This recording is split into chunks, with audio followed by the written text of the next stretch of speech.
Hello, everyone, and welcome to the second night of our BFA Gallery Talks, second out of 4. My name is Courtney Kessel. I'm the gallery coordinator for the 2 university art galleries and the instructor for BFA exhibition, of which these thesis exhibitions are a part. The thesis exhibition is a requirement for the BFA degree, so we are really excited to witness these final installations of everybody's work. This year, there are 32 students. Last year, there were 15. So we have 32 graduating seniors this year in 4 total shows. So join us also next week for the next grouping, same schedule, Tuesday and Thursday at 5 p.m. And also feel free to add any comments or questions in the chat box next to your broadcast. And without further ado, I'm going to turn it over to our special seniors right now. Enjoy. Hello, thank you so much for coming to our show, Frame of Perception. We've all been working very hard on this for like the last year, and we really appreciate you tuning in. I'm going to get started here with Emma Anderson.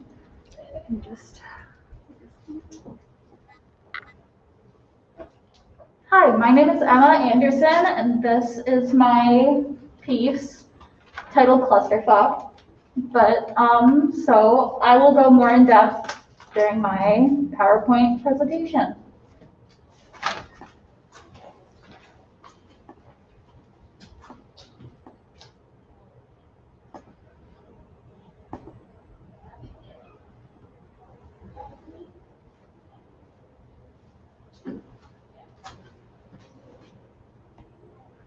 So this is just another photo of all the pieces together. They're all hand embroidered. Just the words are hand embroidered by myself. And they are all kind of like antique. I sourced antique doilies, linens, and the long one is a dresser scarf from just random antique stores, thrift stores, and things like that with like 1950s vintage wallpaper. And they are meant to kind of like show my own kind of like experience within society and how society kind of reacts with my experiences with mental illness and physical like illness and kind of how my body looks, and according to society, how they kind of see how they treat me.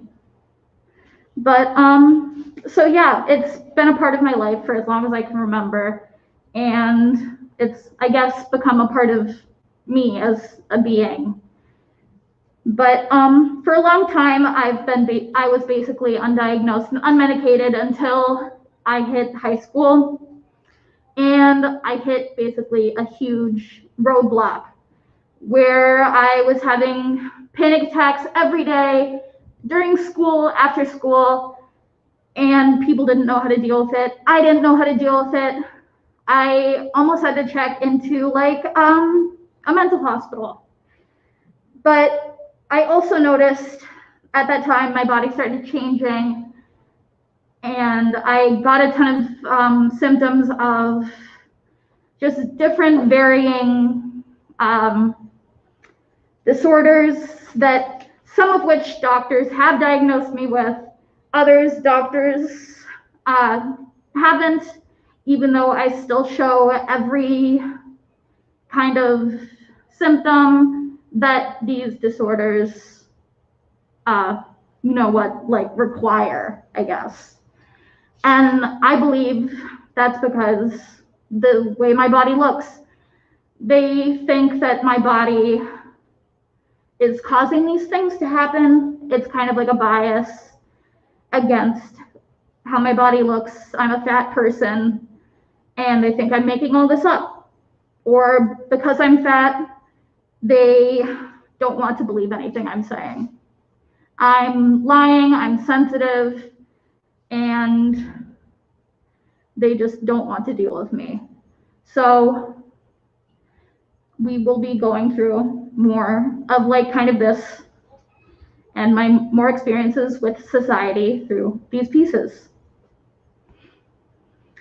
So this first one is one specific experience in high school. I can read it for you. My high school guidance counselor told me I was too emotional for the real world.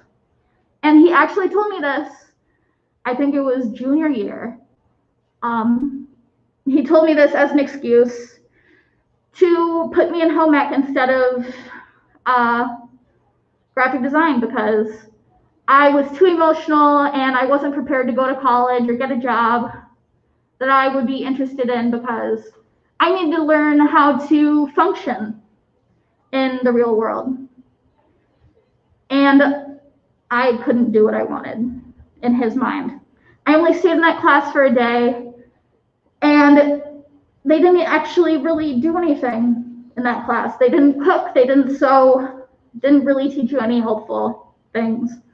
All they did was take quizzes, show slideshows of different colleges you could choose, because basically we're middle schoolers who like to take quizzes and see what career you could end up with.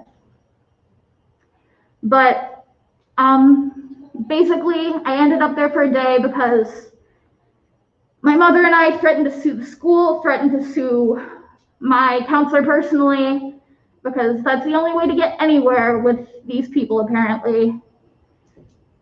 And that's one of the many reasons I never want to go back to my high school. I have many experiences like this with people from my high school, mainly adults, not wanting to understand why I'm being emotional or what could be going on in my life. But yeah. So this is just an up close piece so you can see the kind of like hand embroidered stitches. So this other piece is more in depth about medical doctors and my experiences with trying to seek out ways to get, my disorders solved. So it's no doctor ever believes that I'm telling the truth about my body. No doctor ever believes I'm telling the truth about my diet when they look at my body. And I remember this one specific appointment that I went to. I went there because I had gained probably 30 pounds over the course of like maybe a month. And that's uncalled for. That's not something that happens to people. And the doctor came to me asking what I ate. And I told him exactly, I'm vegetarian. I eat like home cooked meals. I eat all my like normal proteins and vegetables, and I don't eat out like normally. But he basically told me I was lying and that I must be doing something that's causing me to gain all this weight so rapidly. And it's causing everything else to go wrong in my life and my body. So there's that one. And then this is just an up close one. So this is another one. It's just kind of like an everyday kind of like saying that I've got this saying a lot from people who just don't want to look into what I do and why I might be being emotional. So it says, okay, but why can't you just be normal? And often this comes like after I've had a panic attack and I'm just kind of like in the bathroom crying my eyes out and not being able to breathe. But a lot of people, instead of like talking to me like kind of like, I don't hate to say normal, but like a normal person would, like trying to be kind to me, they'll say, why can't you just be normal? I don't believe that there is a normal, I guess, even though I just said a normal person. I think you just have to be kind and understanding. But society doesn't want you to be understanding unless you fit this kind of like blueprint that they've set out for you. And apparently my outbursts of emotion and kind of like, I guess, anger don't fit this blueprint that they've set out. So that's another up close of this one. So this is a super long one. It's another one that's kind of like another saying, but it's more personal. It's like the last one. It's why I'm afraid of being emotional in front of others, why it hurts to cry in front of others. And it says, I'm constantly afraid of being emotional in front of people because of past experiences with others telling me I'm crazy. And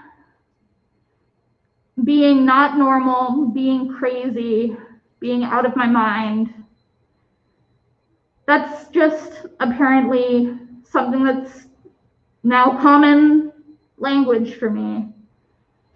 I'm like, I have my dog with me, and before him I had my cat, and I would have people stare at me if I brought my cat anywhere because, you know, I'm not allowed to have her. I must be lying to take her with me because, you know, emotional disorders and panic disorders aren't real illnesses, and I must be overreacting. But this is another up close of that.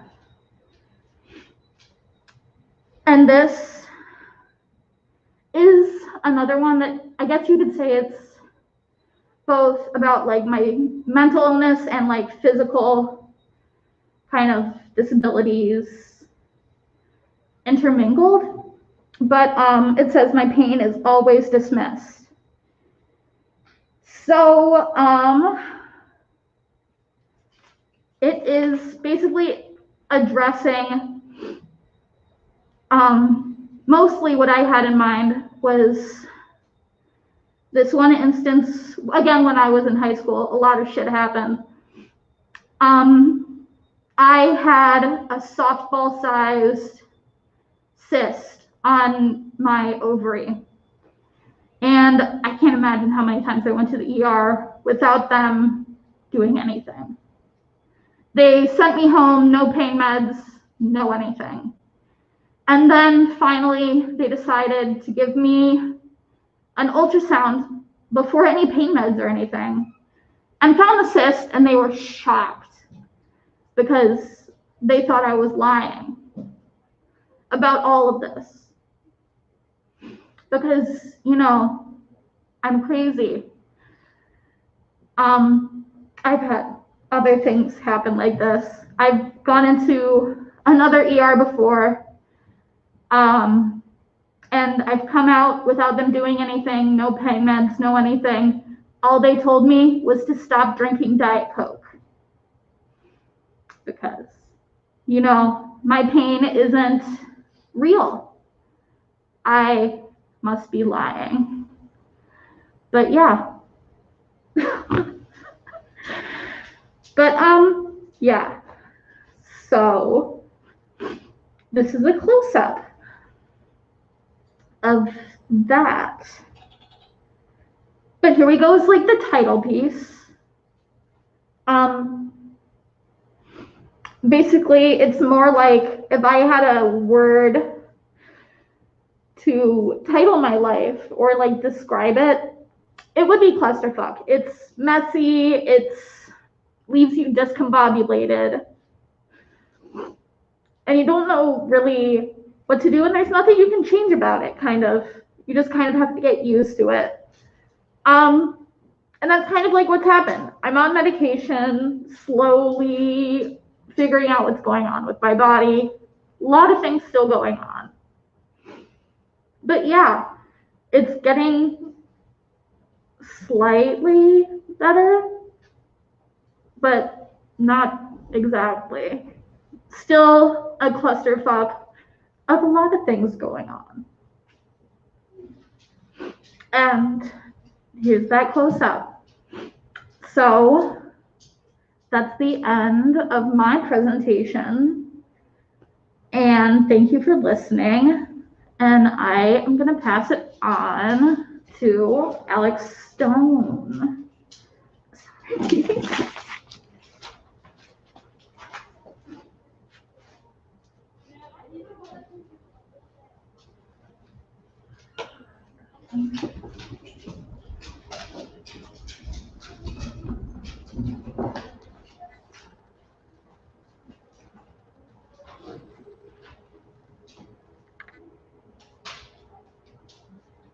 Hi, my name is Alexander Stone. This is my piece entitled, What is Generative Art?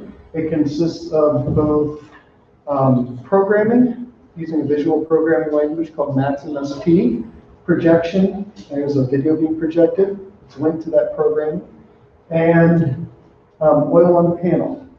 All these are connected into one sort of generative system, and I'll be explaining that here in the presentation. But before I do that, I'm going to show you a little bit of the interactive element here. And before I start it, if you're a prone to epileptic seizures, I advise you look away the screen for just a few moments.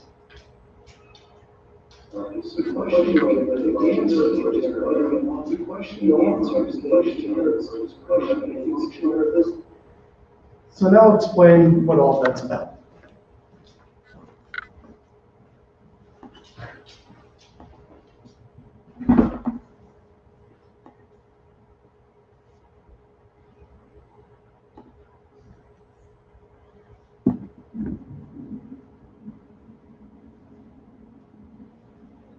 All right.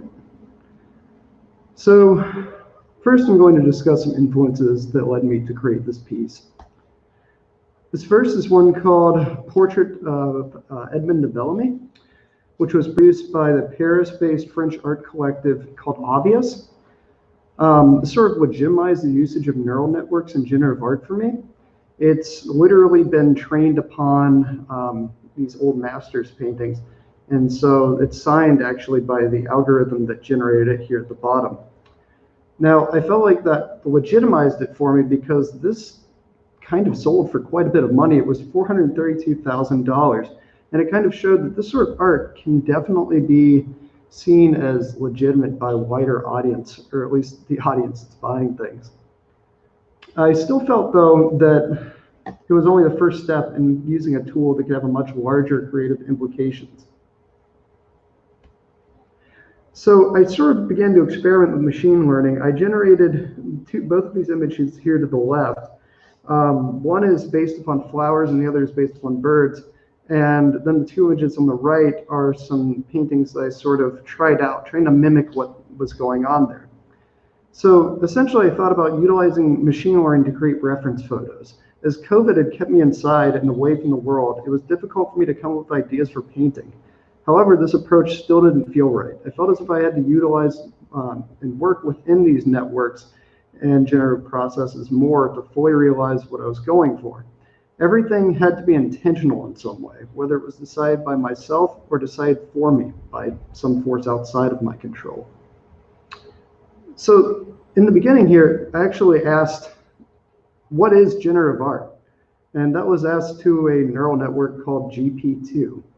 It was specifically trained on written responses, so it will respond, but who knows if it's just going to say something that's like from a slogan it read or an article that was just randomly out there on the internet. It really is just trained on a bunch of different things and tends to compound them together.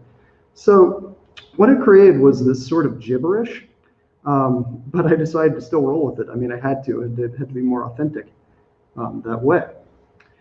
So that served as an input and a question.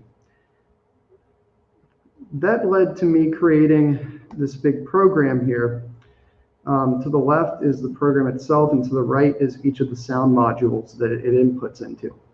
Now, I read its response, the response that was given to me after I asked what is generative art, into a program that I created with a visual programming software called MaxMSP. This jumbled up my words by selecting random portions of my response and playing them in 1-second intervals. I created 3 of these sound generators to add variance into the reactive visuals. I didn't want the visuals to be stagnant, so this was important to create a variety of movement. Visuals are created within a separate program found in MaxMSP called Jitter. I found them to be simple yet effective. I kept the simplicity because I wanted to see what a neural network can interpret when it came to training my visuals, or training it on them per se. So this is just the screenshot from the video. As you can see, it's very simple. So to train a neural network, you need a large data set. In this case, I need thousands of images from my visuals for the neural network to learn off of. It's almost like showing, say, a child 600 pictures of a bird and then having it draw a bird. The more images you have, the better quality and more accurate generally your results are going to be.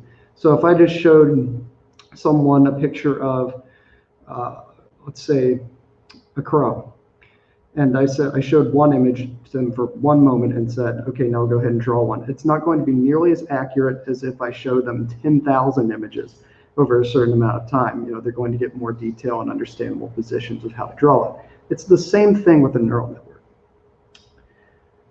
So I need that large data set, and I just essentially extrapolated 6,649 different still images from a recording of my reactive visuals to train the network off of. Similar concept to what I talked about before. To do this, I used an online application called Runway ML, which stands for Runway Machine Learning, to train the neural network.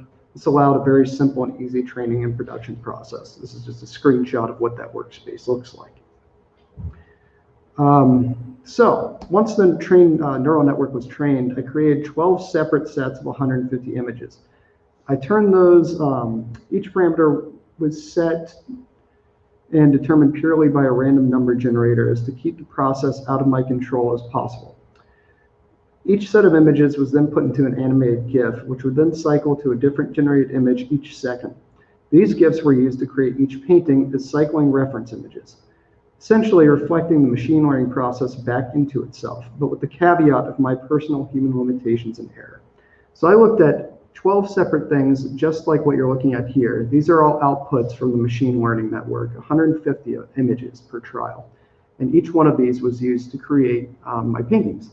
So that kind of limited the accuracy as it changed every second, and there was no way to properly display it with just being a human, only capable of seeing it so little at so much time. So essentially, like I said, these paintings represent the final pieces of the process. As noted before, each one represents a separate trial. The important thing to know is that no portion of this piece can exist exactly as it is without the other. The audio, reactive visuals, and paintings are all the result of each other.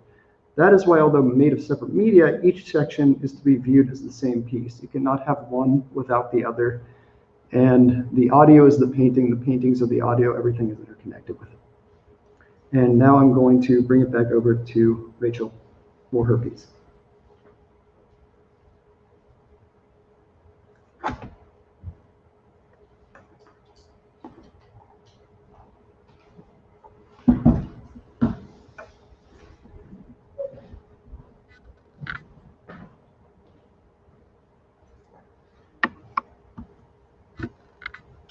Hi guys, this is my piece, Ambivalent Thoughts, and I'm going to talk to you a bit about it today in my presentation.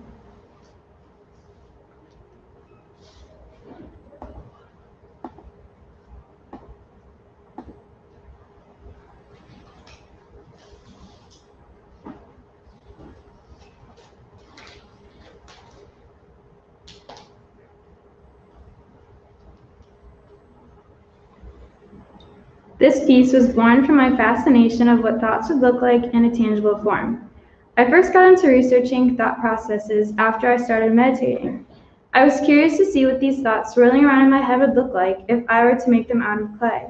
I had many trials and errors, and I went through a lot to come to my current conclusion. As you can see in the photo, there are light and dark pieces. One night, my sister and I were talking about what thoughts would look like, and our perceptions were almost completely opposite. She described hers as being private, raw, and rough, while I saw my thoughts as being light, flowing, and plotless. Our contrasting views led me to ponder what they are, what they mean, how they affect people, and how they can be interpreted. Thoughts are our innermost private emotions, and we can choose which ones to express or hide. They also have many layers and countless different meanings to people. With these concepts in mind, I sculpted these forms to describe the wide array of perceptions people have about their own thoughts. Making these pieces was like putting together a jigsaw puzzle. I made the light-colored side out of a mid-range clay and the dark side out of a clay fired to a higher temperature. Both of these clay bodies have different shrinkage rates, so getting them to fit together was a challenge. But I picked these different clays on purpose so that I could have the contrasting colors and textures. The light-colored clay is my signature building style, with obvious fingerprint marks and a flowing organic form, as you can see in this slide. This slide, you can see the dark clay, and it has 3 different types of grog and sand in it that I used. And I also used my palm to make the texture more bold and raw and rough feeling. I wanted to incorporate varying looks out of a single medium, and it worked out well to my expectations. The installation of this piece was the most time-consuming, difficult installation I have ever attempted. There are 38 pieces total, and that meant that every piece had to have a line fed through it, then secured, then another line secured to that line, and then it was tied to an apparatus suspended in the ceiling that was made to support the weight of this piece, which weighs around an estimated 65 pounds. In total, with the full-time help of a friend, it took around 8 hours to hang the entire installation. Initially, I didn't plan on hanging at all, but through experimenting last semester, I found hanging was the way to go. At that point, I had 12 weeks to complete my thesis project, but due to COVID, I missed 3 weeks of working. And that's a lot of time to miss out working in the studio. And I did try to work from home, but working with clay in a small apartment with a cat that likes to jump on the plastic bags that are covering your work doesn't work very well. So my original plan for my piece had to be downsized from 55 individual pieces to only 38. Despite that, the most exciting part about the install was seeing my piece how I imagined it. I built the pieces in stages, never seeing the parts hung. I just had a picture in my head, and have it all come together was the proudest moment that I had with this piece. It was really rewarding to see this project up and be able to walk around it and stand in the middle of it, experiencing the piece from all of its angles. I saw it come to life when I finished it, and I couldn't be happier with the efforts. Now I'm going to give you a way to live Dempsey.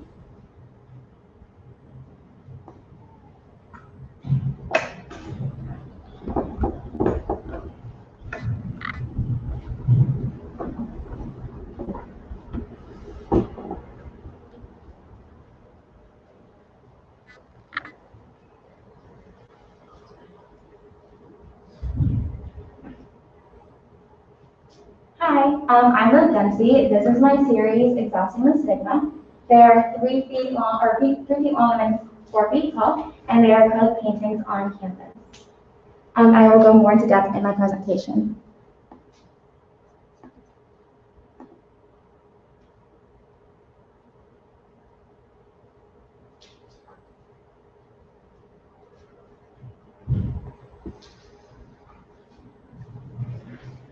All right. So typically, I'm an oil painter that mainly focuses on social issues that surround gender and sexuality in my artwork. I normally paint large images with a wide range of vibrant colors to draw the attention of the viewer and then discuss ugly topics on controversial social issues. I kind of view myself as one of those plants that's really pretty and then attracts like insects and small animals and then traps them. My goal as an artist is to help expose and educate viewers on the mistreatment and inequalities that the LGBTQ+ community and women often face in society. I also aim to help people fall in love with their bodies as well as embrace their sexuality. Obviously, this series is slightly different, but this series has a soft spot in my heart because of the way I grew up. I grew up with a fiercely feminist mother and a very do-it-yourself handyman father. This meant that I grew up with the mindset that I wanted to be able to take care of myself, but I also would have the ability and the skills to take care of myself.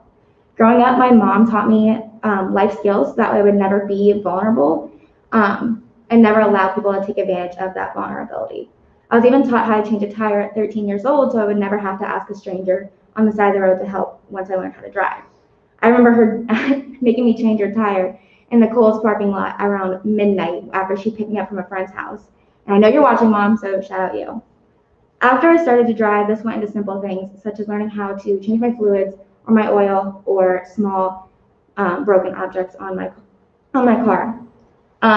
With a combination of a feminist as hell mother, an education based mainly in women, gender, and sexuality, as well as art, and a piece of junk car made in 2006, I definitely took a liking to the ability to fix my own issues on my car and not have to ask a man for help. Of course, because of this independence, it took me to different auto body shops all the time, where I faced way more sexist remarks and weird looks than I was ever expecting. Things like, oh, is daddy gonna help you? And you want that to come pre-installed, right? With actual laughs in my face. I understood that a woman asking for parts or working on her own car was not as common as a man doing it, but what made me less capable? What made them feel more comfortable making degrading comments towards me, but not the guy standing in front of me in line? Just the lack of representation and abundance of misrepresentation. So with this series, I wanted to expose some of the sexism that women face in the automobile industry, as well as the hypersexualized images that are typically forced upon them. My goal with the series is to bring attention to the inequalities and obstacles women face in an industry that should be without gender. In these paintings, I want to reverse the roles and render men in the sexualized ways that women are often put on display to draw attention to the hypocrisy of the gender roles in this community. The lack of representation with the acceptance of this one narrative they're thrown into creates a chain reaction and years of exclusion that creates a sense of incapability that doesn't actually exist in the person, just the mindset that's instilled in this community because of its media. With the series, I took a different route in the color schemes and styles than I typically find myself using because I wanted to stray away from my usual bright and soft style, and I wanted to challenge myself. Throughout this process, I looked at different techniques such as pinstriping and car detailing as influence for this crisp line work. I wanted to keep it simple and almost harsh. I wanted to stray away from my typical style because I didn't want anything to be misconstrued as feminine. I wanted to keep the drawings neutral and clean and not let there be any outside gender norm influence when interpreting the pieces. I just wanted pointless sexual poses that have nothing to do with the car themselves, but are still the most normal poses seen in this industry on a regular basis. The sexualized images don't limit the man in these pieces. He can get off the hood and immediately get under it and start working. Nobody doubts that. So why shouldn't the same idea include women? The sexualized narrative does not limit the man, just portrays him in another light. But the key word here is another light. When this is the only light that women are portrayed in, it creates a chain reaction that excludes women, and so they exclude themselves. They don't feel welcome, and there's not room for them in this industry because besides to fill the role that they have laid out for them, or that men have laid out for them. It all comes full circle, and I just wanted to help break that circle with my art. And that concludes my thesis, so I am going to transfer over to Alex King.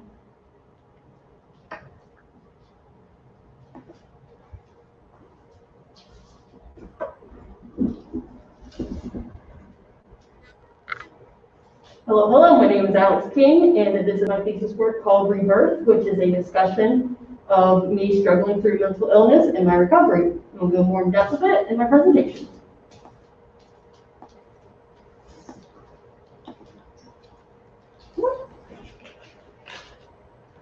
All right, I have struggled with mental illness for a really long time, and it's especially gotten really bad in the past, year or two. I've always had really bad depression and anxiety, and honestly, one of the hardest parts of struggling with it is being able to see yourself recovering. And so that's kind of the point of my thesis, is to try to tell the story of yes, I've been there, I've been in those really dark places that you don't think you can get out, but I did, and so you can too, and other people who can. Because that was one of the things that really helped me when I was struggling with those dark places, was seeing people who are yep, I've been there, I have felt these exact same things, but I got through it, people supported me, and now and came out on the other side. And I really hope that other people can see my story and think of that.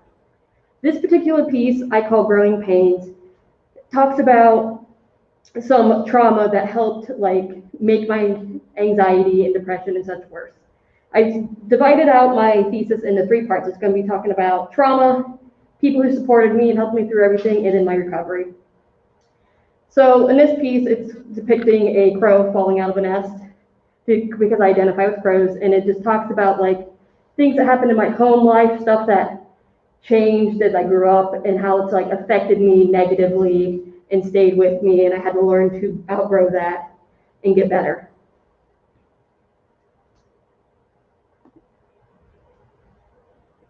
This piece is another piece to talk about trauma, but this one takes kind of a different look at it. I decided to use a deer shedding velvet because whenever you see a deer shedding velvet, it looks really awful and painful and honestly kind of terrible, but it's really not. Like the deer's growing new antlers and like going through just a different stage in its life. And so this work is me trying to like talk about my trauma, but also come to terms with it in a more of a positive light, instead of being like, man, this shitty thing happened to me and now I'm gonna be miserable.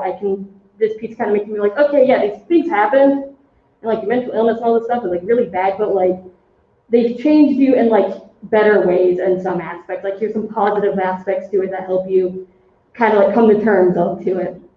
And in this piece particularly, I gave the deer fawn spots because of like my depression and anxiety and all the things that happened. I don't really feel like I've entirely grown up yet, I guess. Like I still feel very baby. And so there's like certain things where it's like, oh man, you should be able to do X, Y, and Z. And I often feel like I can't. And like I feel, makes me kind of feel like childish in a way. So the next 3 pieces are going to be talking about people who helped me and basically kept me alive during some of my really dark moments. This one in particular is about a friend who, when I basically shut down from everyone else that I loved and cared about, this was like the only person for some reason my brain like would let me talk to. So this person became really important to just like keeping me like okay and around and getting me through a lot of stuff. And I used the favorite flowers, which are anemone flowers, and their favorite animal, which is a fox, to represent them. And in all the pieces with my friends, I depict halos because I like to include halos, but also like I really want to emphasize of these people being like such important figures in my life, and kind of like they are divine and holy in a sense. This one is about another friend who's been a really long time friend, and their favorite animal are caribou, and their favorite flower is lavender. And which is something I found really funny when I started making this piece, was because like this is always a person who's always been able to like talk to me in such a way that gets me to calm down, and like lavender is known to like help you calm down and sleep. So I found that really kind of like an interesting connection. I realized afterwards that this flower really fits the person. And I decided to give the caribou glass antlers, partially out of aesthetics and partially out of just like, I guess there's kind of like a fragility in everything. And so it's kind of like a little reminder to myself, like yeah, these people like really help me through things, but like I'm also there for them when they need it, kind of thing. And so this is one of the pieces that I really kind of like working on, kind of realized more in-depth things to it than I kind of thought originally. And this is another piece about a really good friend who's really close to me, who's also helped me through a lot of dark things. Their favorite flower/plant were clovers, and their favorite animal is a moth. And I was like, it was just also really useful because like everyone, like one of their nicknames is Moth, and so it was kind of something I found really funny. And this one was very difficult to work on just because the clover was absolute pain. And this is one of the pieces that also made me kind of like explore more of my style a little bit, like with the deer and one that you see earlier.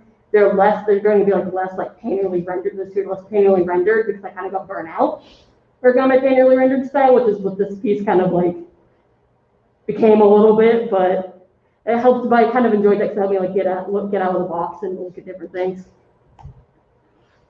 So this piece is probably one of my personal favorites, not just because I love dragons and adore dragons, but I call this one I Deserve Better.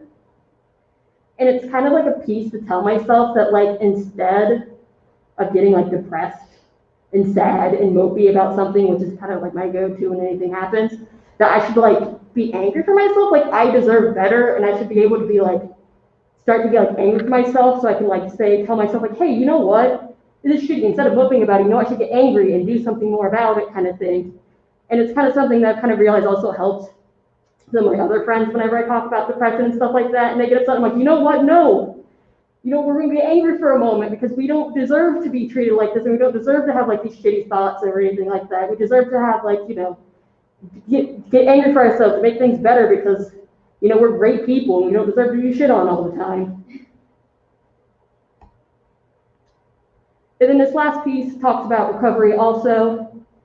This one's a little bit more just kind of going for just kind of like a holy-ish aesthetic of just trying to just feel like, you know what, I've gotten through everything, I'm feeling better, you know, I deserve to feel like I'm some divine and fantastic person and just feel really good about myself.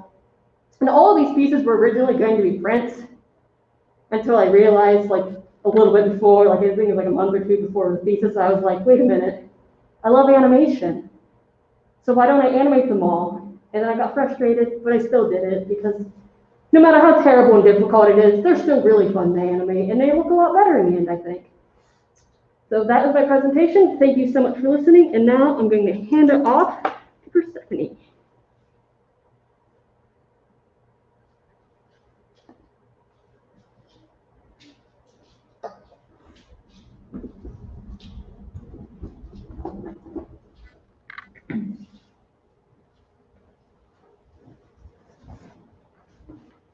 Hello, my name is Persephone Mitchell, and I'm a BFA in Photo and Integrated Media.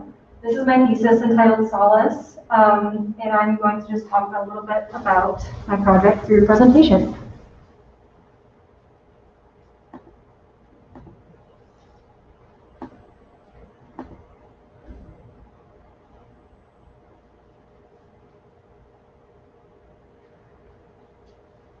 So as I'm talking about my presentation, I'm just going to be flipping through some of the images because of how large the prints are. I just want to make sure that everyone is able to see each and every image individually. So my project Solace is about the relationship between isolation and escapism and its correlation to depression and mental health. Isolation and escapism go hand in hand when it comes to talking about depression. Through my life, I have experienced some particular personal, emotional, and physical trauma. And in the last couple of years, I have been working to become at peace with that, learn how to handle my emotions regarding that and around the other people in my life, and also how to learn to live with it and move on from it. When the pandemic hit, I was in the process of going to therapy for depression and to work through some PTSD through some of my issues in the past. And when the pandemic hit, that all had to come to a halt. I had to move within 2 days. And although I was going home, it was such a huge change at such an important time in my life. And for things to change so quickly, I had to learn very quickly how to work through that on my own. So when I was looking at this project, I was really thinking about how I wanted to capture these moments, and I felt that film was the best way to do so. Most of these are captured on medium format color film.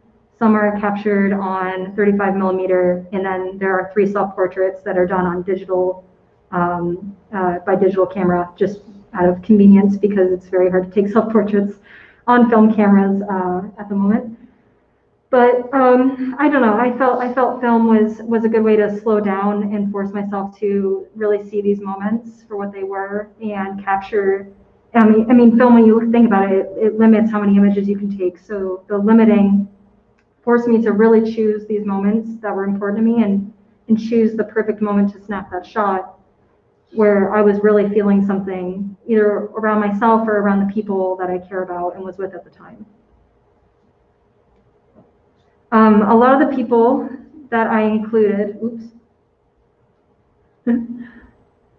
Sorry, technological issues. A lot of people that I was with in these images are either my roommates, my brother is in one of them, some of my best friends, and myself. And especially after the summer and when I came back to Athens for fall semester of school, I found myself going outside a lot more, getting out a lot more, both with people and alone. And a lot of during those times, I would either reflect on my life on my own and really think about what was going on at the time and what I really need to work through and work on myself. As well as when I was with other people, I was thinking about how important these people were to me and how important this moment was. When it came to physically presenting these images, I had a hard time deciding on how I was going to arrange them, how I was going to narrow down, because there's so many images that I haven't shown in this thesis show, partially due to just spacing and money, but also, I don't know, you can only show so much, you know. But I eventually decided that I was going to print large. I felt that printing big would create a more immersive image for the viewer, and they would feel like they're becoming part of that scene. I wanted them to be able to see the detail in that scene, see the detail in people's faces or lack thereof, the detail within the space, and I wanted to just create a really grand immersive experience for the viewer. So some of my largest prints are 3 by 3.5 feet, and the smallest is 12 by 18 inches. The two smallest are 12 by 18 only because they're 35 millimeter, and you can only print so big to where you actually lose a lot of the detail. So yeah, I feel like this project is not finished. Like I said, there's many images that I chose not to show that I still feel are a true part of this project. And also, I'm not finished reflecting on myself and working through my past. So I feel that I feel like this project could grow, and I feel that there's a lot more to come from it.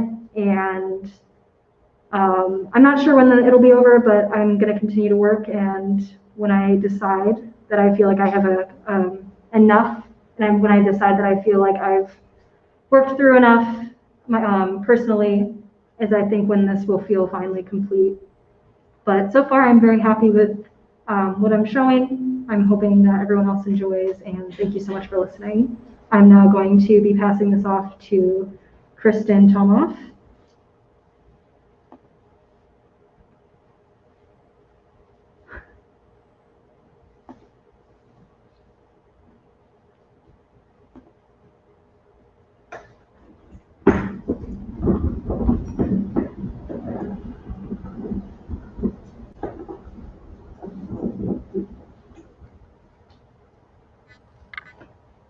Hi, I'm Kristin Tomoff, and this is my piece titled A Look Inside, and I will talk more about it in my presentation.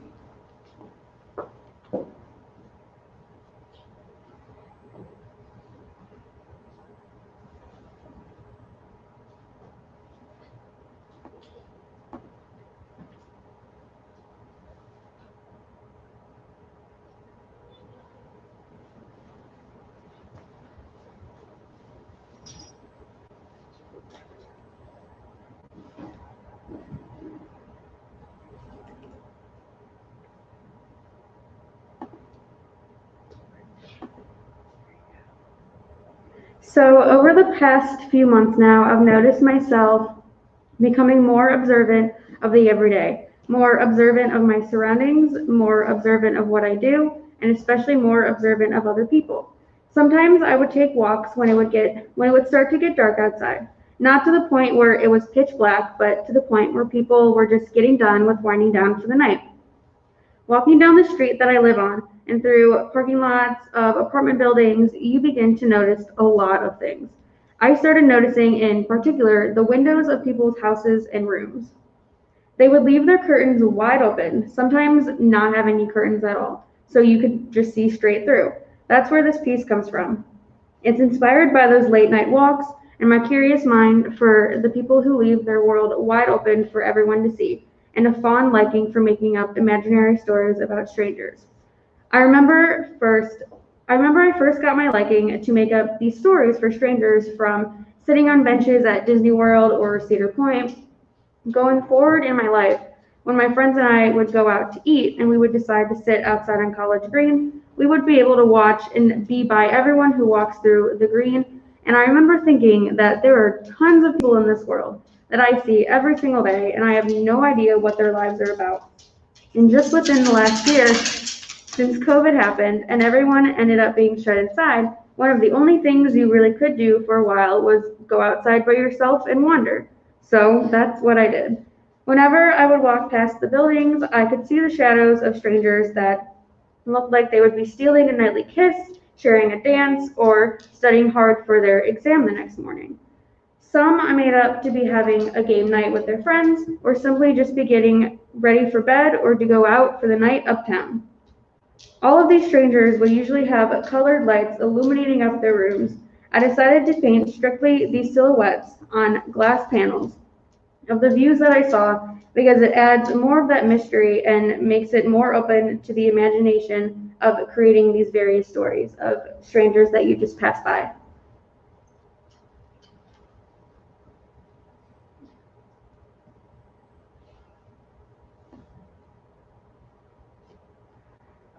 Alrighty, so that concludes our artist talk. Thank you so much for listening. We're just gonna loop around here so we can see everybody. Thank you so much for coming to see our artist talk. We seriously appreciate it. We have all worked so hard on this project together, and we cannot appreciate more of you guys streaming in and listening to us talk about our artwork. Thank you so much. Thank you very much. Bye.